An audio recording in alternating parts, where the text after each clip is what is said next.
Two book reviews on a Sunday, aren't you lucky? So, thanks to everybody yesterday that stopped by my account because we held a readathon between 12 and 8. I actually started this book and finished this book on the very last sprint. So it seemed to be the perfect book for the perfect day.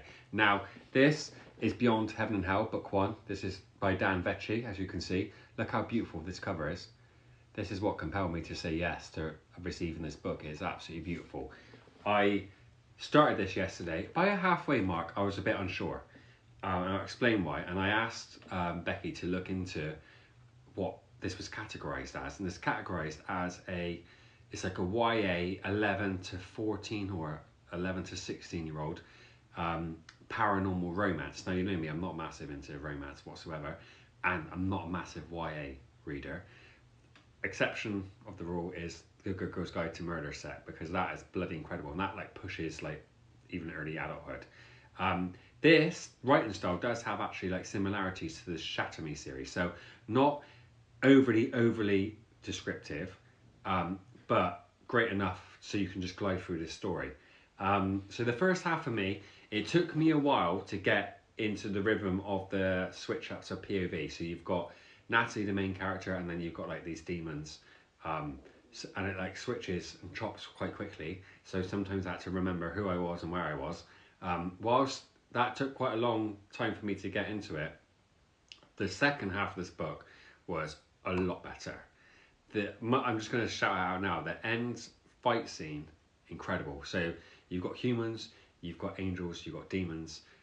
Natalie, on her 18th birthday, can now start seeing angels and demons, whereas obviously regular humans are unable. You will go on a story as to why this has happened and explain.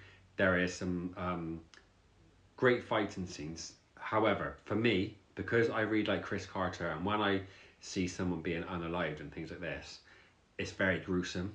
Because this is YA, obviously it's not going to delve in that deeply because it's got to cater for that younger audience. So that's why I missed out on a lot of it. But if you're into YA books, I think it would be great for you. There's obviously no spice, hallelujah, because it's YA. I don't like that. Not a lover of romance as it is. For some reason, this book has nothing to do with vampires, FYI. But with the main character and someone else, I was getting Buffy and Angel vibes. Like, what's it called? Lover to enemy? All that sort of stuff. I don't know. Because enemy to lover. I don't follow like tropes and I don't follow romance books really well. So that's the vibe I got from it. But the end scene was really good. It left it on a great cliffhanger for book 2. So please, I really want you to go and show some love to Dan. I'll tag him, like I said, so make sure you drop him a follow. He's such an incredible guy, and what an achievement. I absolutely love supporting author. I sound so common.